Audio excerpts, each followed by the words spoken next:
د ننګرهار په کامې ولسوالۍ کې د بي بي سراج په نوم دارالعلوم د ودانۍ جوړولو چارې پیل شوې.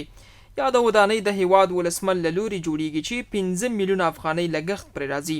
د چارو د پیل په مراسمو کې د ننګرهار سرپرست والي سربیره ګڼ شمېر نور مسؤلینو او دیني عالمانو شتون درلود. د بهسود ولسوالۍ پوهنې مدیریت له 12 ټولګیو د فارغ شوو زده کوونکو په ویاړ غونډه جوړه کړه.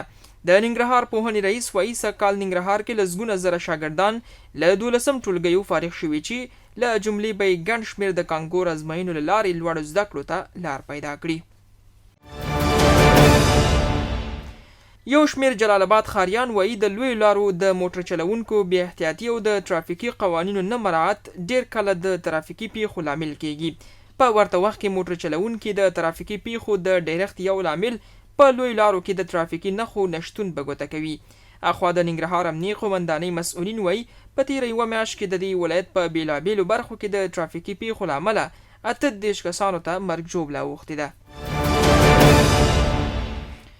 د غزني د اطلاعاتو او فرهنګ ریاست مسؤلین وایي چې دغه ولایت د 8 پولنډي سیلانیان د تاریخي او طبیعي ځایونو د لیدو لپاره سفر کړی.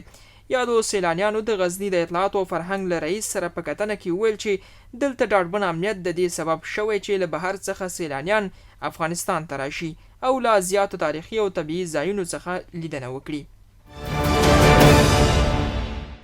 سمنګانو ولایت کې د نشه یي توکو د تولید یوه کارخونه کشف او له منځه وړل شوې ده.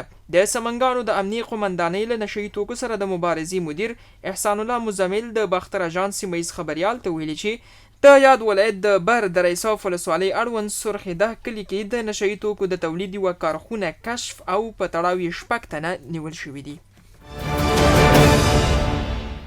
تیره شپه د پاکستان د پلازمینې اسلام آباد او لاهور پر لویه لاره د کلرهار په سیمه کې د یو بس موټر د چپه کېدو له امله شاوخوا 44 تنو ته مرګ ژوبله اوښتې. د پاکستاني رسنیو د راپورونو له مخې د یاد هیواد د اسلام آباد لاهور پر لویه لار د کلرهار اړوند سیمه کې یو بس موټر د تخنیکي ستونزې له امله چپه شوی چې پکې 14 تنه مړه شوي او شاوخوا 21 تنه ټپیان شوي دي. او د هند په اوترا پردیش ایالت کې د سختې ګرمۍ له امله شاوخوا 40 کسانو ته مرګ ژوبله اوښتې. د بهرنیو رسنیو د راپورونو له مخې د هند په اوترا پردیش ایالت کې د سختې ګرمۍ له کبله له 80 کلونو لوړ عمر لرونکو څخه شاوخوا 40 کسان مړه شوي دي.